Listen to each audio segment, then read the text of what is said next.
Hello, this is Radio Geek, and today for you I've got a little AM/FM pocket radio. I got this radio on eBay. It was a relatively inexpensive, cheap AM/FM pocket radio. I saw another YouTuber do a video on this and it had pretty good reception, so I thought I'd try one as well.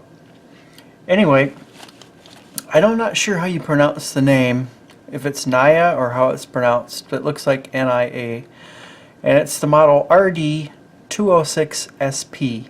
It's the FM AM radio receiver, hand strap for easy carrying. And it's portable. And it boasts a 50mm speaker and LED power indicator. On the back, it just pretty much goes over the different things of a portable radio, which you'd expect. Put into batteries. According to instruction of the receiver, put 2 batteries AA into it. Power switch and band switch. Volume control. And tuning and frequency indicating window. So that's about all you really need to know. So let's open it up.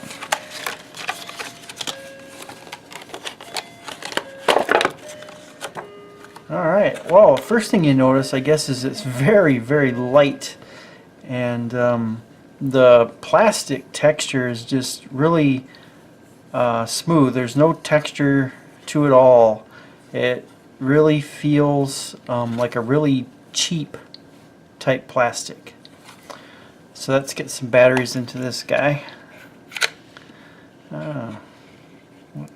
Something in here. Oh, it just flew and it stuck to the bottom of the radio, but it's QC passed. So it's good to know that it passed quality control, so we know we have a good radio. Alright, I got a couple of double A's that it takes, and this one, the batteries go in the same position, which both plus sides are over here and both negative sides are over there. So that's a little different than typical radios. Alright, got that in there. Alright, now the switch on the side here is your band selector switch. You got your off, your FM, and your AM. And up here is your tuning wheel. On the other side, have your headphone jack and volume control, wrist strap, and the antenna for your FM reception. So let's see, that's I guess we'll do FM first, since it's first on the selector switch. A little stiff there. Now we got the power light. Well, that works, the LED works. I can hear something. Let's see what we get. Ooh, sorry. Well, it sounds not too bad for that little speaker. GMO tastes great and lasts for over 25 years. We can really see it, hear it latch onto the channels, so it must be a DSP chip in this radio.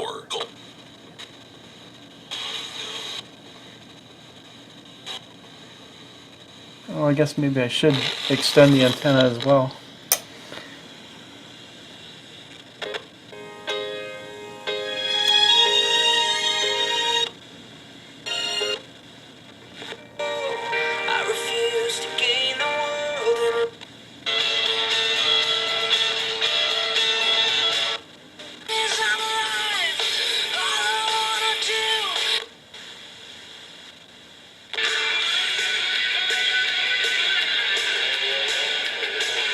Jersey, a convenience store workers, Drake Lamont for Northern Illinois.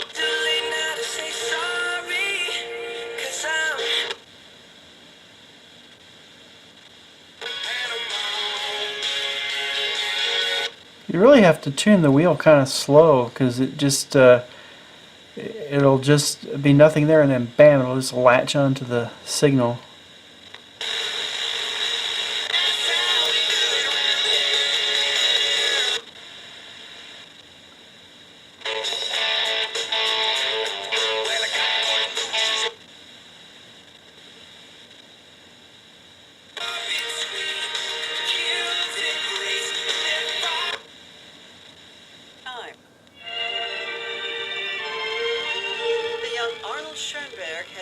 finished his extraordinary sextet, Verklärte Nacht. But the establishment objected to its harmonic language. One chord, the inverted ninth. Bad harmonic language. Egypt or Jordan. Shows, I think, that all those countries want to maintain friendly relations with the U.S. In American popular music, ragtime. Poland today at a memorial to Jews who died fighting Germany. Wow, these FM stations are really packed in here.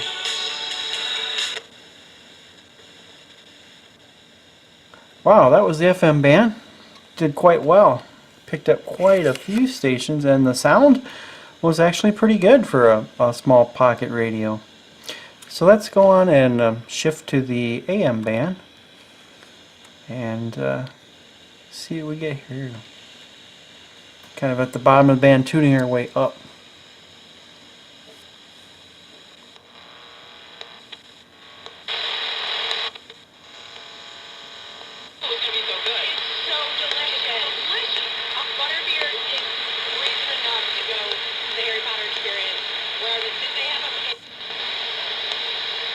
Delays there. For traffic on the 7s or 8s or anytime on demand, get the Traffic's Chicago app. Approved by Team Hochberg at Borough Mortgage. Just search TRA FFIX Chicago. The forecast from the WGN Chicago Weather Center. Sunny this afternoon, going up to about 46, maybe even a little warmer. Tonight, mostly clear, 29. Sunday, a 20% chance of snow showers in the afternoon, partly sunny, 36. Sunday night, mostly cloudy, 20. State health officials.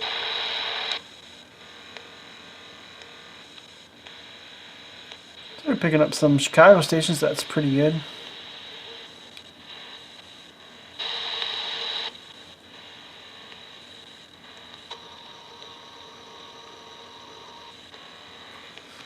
I imagine this would probably do quite a lot better at night as well.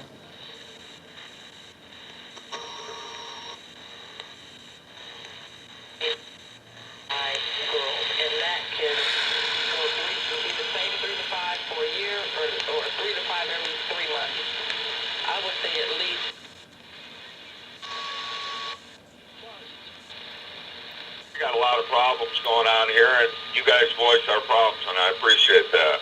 Doing the best I can, my friend. Thank you. Well, we got a church up here, Harv. Pepper has been around so many consumer electronic shows for many years. It was actually created by a Japanese telecom giant, SoftBank, and it was put to work this past week. You can beat Dean Allen. Yeah, it certainly needs to after all these years. First of all, it's great to be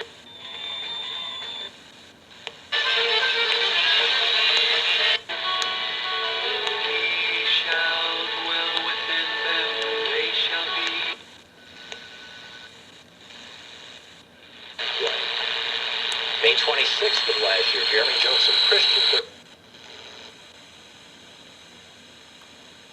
Yeah, it's not too bad, really. I imagine. I stand behind the president. I imagine at 100%. night. I imagine at night it'd probably do even a lot better. So, yeah, boy, you know, for a $7 radio, that is not bad.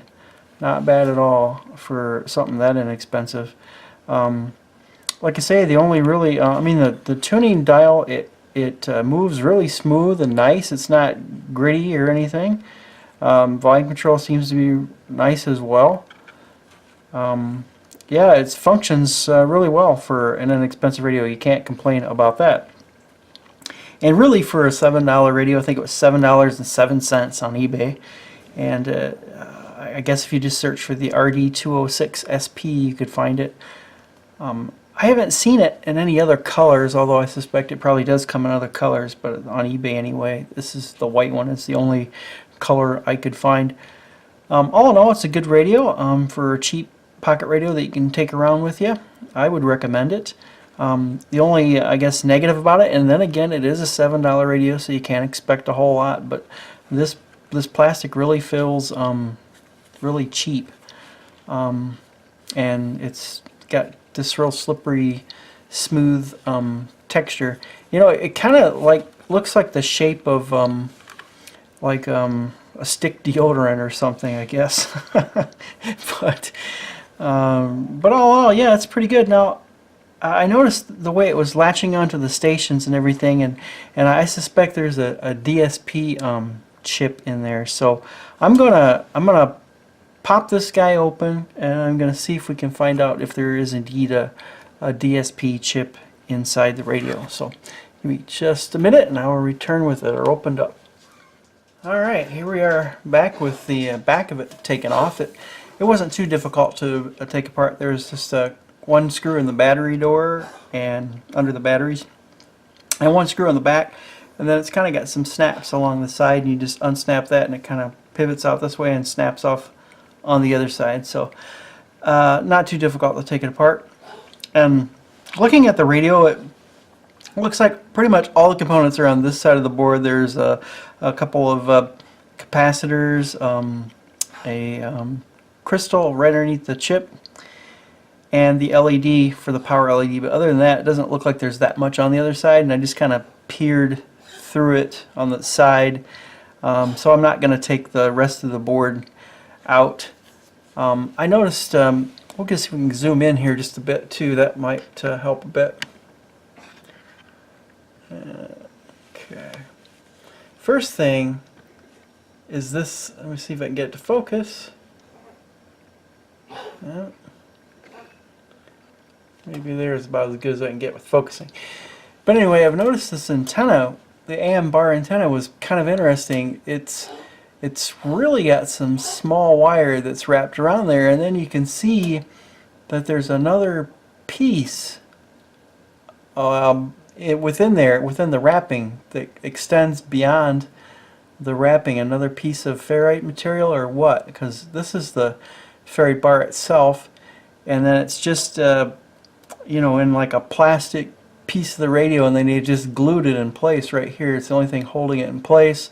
And then they've got a couple of the wires coming out of the antenna that are just glued in place so they don't get ripped off.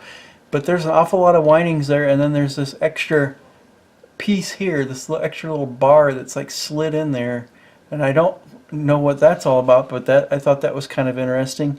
The other interesting thing, and I don't know if it's zoomed in enough to be able to tell or not, but instead of like most circuit boards that have like a resistor and it'll say like R100 or R206 or whatever it is, this actually has silk screened on the board the values of the resistors and capacitors, which is very unusual because most times you just put what they call a reference designator on there, like R12 and C56 or whatever, because your schematic could change, the values could change. So if you change the value of a resistor from 10K to 20K, it could still be called R52. But if you have it silk screen on the board, then it's not going to match anymore. So I thought that was kind of interesting the way they did that. The soldering quality is kind of it's all hand soldered, at least the through hole components, and there's lots of pockets of flux on the board and things. So, but you know, it's what you'd expect for something in this price range.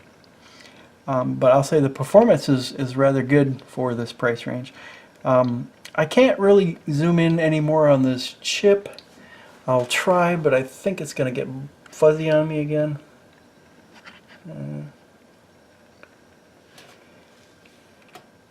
Yeah, it's not gonna focus. Okay, I guess that's as good as I can get. Although I did look at it under some magnification and found out what it was anyway, and it's an AKC 6952, and I looked that up on the internet. And basically, it's an AM/FM radio on a chip. I mean, it does literally everything, and it only needs a few external components for it to function. So it's a DSP type analog radio that we have here.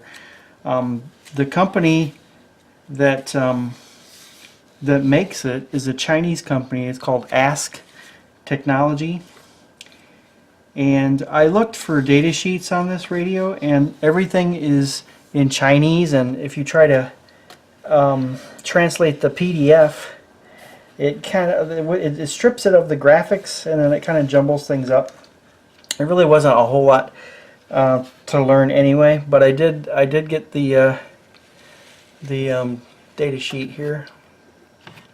Oops. So here's what the data sheet looks like, and this here is a schematic for a boom box, it says, and it has that 32 kilohertz crystal here, and it's got a couple pins for the AM antenna, and it's got a back-to-back diode for antenna input protection. But really there's only just a few components to make this thing a radio, so there's not much to it at all. And here's the chip itself with all of its pins. I think it's kind of funny that the whole data sheet is in Chinese, but then they have AKC confidential stamped across every page in English, so it's kind of funny.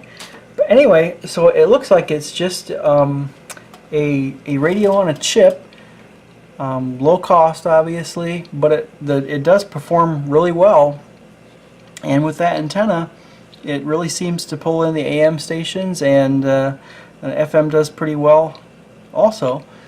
So anyway, if you're interested in a inexpensive pocket radio, I could certainly recommend the NIA, I guess, RD-206SP. So until next time, this is the Radio Geek.